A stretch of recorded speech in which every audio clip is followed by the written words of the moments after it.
इसके अलावा आपको अपनी फ्रैक्चर रिकवरी से रिलेटेड किसी भी तरह की दिक्कत आती है तो आप अगर यूट्यूब पर हैं तो मेरे चैनल के बैनर में जाके वहाँ फ्री फिजियोथेरेपी हेल्प का फॉर्म भर सकते हैं और मेरी टीम आपको कांटेक्ट करेगी और जितनी ज़्यादा से ज़्यादा हो सकेगी हम आपकी हेल्प करने की कोशिश करेंगे। इसके अलावा अगर आप इंस्टाग्राम पर ये वीडियो देख रहे हैं तो आप उसी तरह से बायो में जाकर लिंक पर क्लिक करके फ्री फिजियोथेरेपी हेल्प का फॉर्म भर सकते हैं। हेलो एवरीवन, मेरा नाम डॉक्टर नीरज है और मैं सीनियर फिजियोथेरेपिस्ट और फ्रैक्चर रिकवरी स्पेशलिस्ट हूँ। जब भी फ्रैक्चर हीलिंग की बात आती है या फ्रैक्चर रिकवरी की बात आती है तो बहुत सारे पेशेंट अक्सर ये पूछते हैं कि सर मेडिसिन तो हमारे ऑर्थोपेडिशियन या जो हमारे डॉक्टर हैं उन्होंने प्रेस्क्राइब करके दे रखी है, लेकिन फिर भी डाइट में हम ऐसा क्या ले सकते हैं जिसकी वजह से हमारी फ्रैक्चर की हीलिंग जो है वो बहुत अच्छी हो और हमारी रिकवरी फास्ट हो।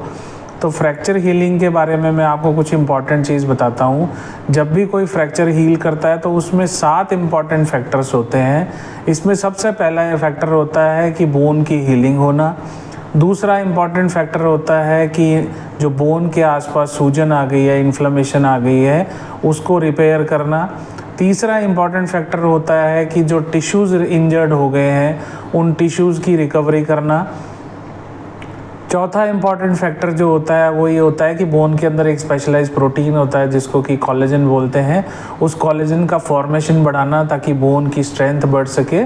उसके अलावा 5वां इम्पॉर्टेंट फैक्टर होता है बोन के अंदर जो हमारा कैल्शियम है उसका मेटाबॉलिज्म बढ़ाना ताकि क्या बोन की जो रिकवरी है वो फास्ट हो सके। छठा इम्पॉर्टेंट फैक्टर ये होता है कि बोन के अंदर जो है मिनरलाइजेशन यानी कि बोन के अंदर जो बोन की ग्रोथ है उसको बढ़ाने के लिए मिनरल्स को बढ़ाना। और 7वां इम्पॉर्टेंट फैक्टर होता है जो बोन की ग्रोथ हो रही है, नई बोन बन रही है, उसको फास्ट करना। तो ये 7 इम्पॉर्टेंट फैक्टर होते हैं जिससे कि बोन की रिकवरी रिलेटेड होती है। अगर आप अपनी बोन की रिकवरी में इन 7 इम्पॉर्टेंट फैक्टर्स को फुलफिल करते हैं तो नेचुरली आपकी बोन की रिकवरी बहुत फास्ट हो जाएगी और आपकी बोन का हीलिंग बहुत अच्छा हो जाएगा। अब मैं आपको पॉइंट वाइज ये बताता हूँ कि इनके लिए क्या करना चाहिए। सबसे पहले बोन की हीलिंग के लिए कैल्शियम इंपॉर्टेंट है जो कि आपके ऑर्थोपेडिशियन भी आपको प्रेस्क्राइब करके देते हैं। इसके अलावा अगर आप डाइट में कैल्शियम के सोर्स बढ़ाते हैं तो उससे आपकी बोन का फॉर्मेशन जो है, नई बोन जो बन रही है उसका फॉर्मेशन बहुत फास्ट हो जाता है और हीलिंग भी बहुत अच्छी हो जाती है। तो डाइट में आप क्या चीज़ें ले सकते हैं? डाइट में आप दूध, दही, पनीर, हरी पत्तेदार सब्जियां, इसके अलावा तिल के बीज, इसके अलावा बादाम जो है वो भी कैल्शियम का रिच सोर्स होता है। तो आप इस तरह की चीज़ों को अगर आप अपनी डाइट में इंक्लूड करते हैं तो आपकी बोन के अंदर कैल्शियम फॉर्मेशन बढ़ता है। इसके अलावा दूसरा इंपॉर्टेंट फैक्टर था कि बोन के आसपास जो स्वेलिंग आ गई है उसको कम करने के लिए डाइट में क्या लें। तो बोन के आसपास जो स्वेलिंग आ जाती है उसको कम करने में विटामिन सी बहुत अच्छा काम करता है। तो विटामिन सी के रिच सोर्सेज जो हैं वो किन चीज़ों में होते हैं? विटामिन सी के रिच सोर्सेज में लेमन बहुत अच्छा होता है, इसके अलावा ऑरेंज बहुत अच्छा होता है, इसके अलावा टमाटर में भी विटामिन सी काफ़ी अच्छा होता है, इसके अलावा और भी जितने भी बेरीज होती हैं उनके अंदर भी विटामिन सी काफ़ी अच्छी सोर्सेज में पाया जाता है। तो इनको अगर आप अपनी डाइट में इंक्रीज करते हैं तो विटामिन सी की एम्पल क्वांटिटी आपकी बॉडी को मिलती है और ये बोन की हीलिंग में हेल्प करती है। इसके अलावा तीसरा इंपॉर्टेंट फैक्टर था कि टिश्यू की रिपेयर करने के लिए क्या ले सकते हैं जिससे कि टिश्यू की रिपेयर जो है वो जल्दी हो। इसके अलावा टिश्यू की रिपेयर के लिए प्रोटीन बहुत हेल्पफुल होता है। तो प्रोटीन के जो रिच सोर्सेज हैं वो किस में होते हैं? प्रोटीन के रिच सोर्सेज के लिए आप दालें जैसे कि अरहर की दाल, मूंग की दाल, मसूर की दाल, चना, सेम, इसके अलावा टोफू में भी प्रोटीन की काफ़ी अच्छी क्वांटिटी पाई जाती है। तो टिश्यू की रिपेयर के लिए आप इन चीज़ों को अगर इंक्लूड करते हैं तो उससे बहुत बेनिफिट मिलता है और बोन की हीलिंग भी जल्दी होती है।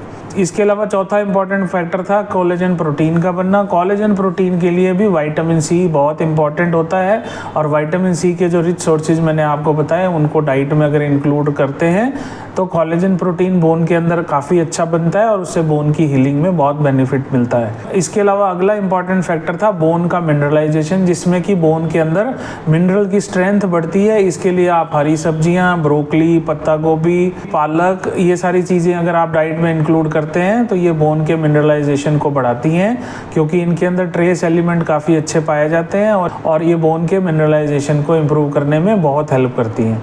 इसके अलावा अगला फैक्टर था बोन का मेटाबॉलिज्म। बोन के मेटाबॉलिज्म को बढ़ाने के लिए मैग्नीशियम बहुत अच्छा काम करता है और ये मेटाबॉलिज्म को इंक्रीज करता है। इसके अलावा लास्ट इंपॉर्टेंट फैक्टर जो होता है वो ये होता है कि जब नई बोन की ग्रोथ हो रही है तो उस ग्रोथ को इम्प्रूव करना, और उसको इम्प्रूव करने के लिए जिंक जो है वो बहुत इंपॉर्टेंट फैक्टर होता है। ये एक तरह का ट्रेस एलिमेंट होता है जो कि हमारी डाइट से मिलता है। अब जिंक वाले एलिमेंट कौन कौन से होते हैं? जितने भी सूखे मेवे होते हैं या जितनी दालें होती हैं, इनमें जिंक काफ़ी अच्छी क्वांटिटी में पाया जाता है। इसके अलावा ग्रीन वेजिटेबल्स में भी जिंक काफ़ी अच्छी क्वांटिटी में होता है। इसके अलावा मिल्क प्रोडक्ट्स में भी जिंक काफ़ी अच्छी क्वांटिटी में पाया जाता है।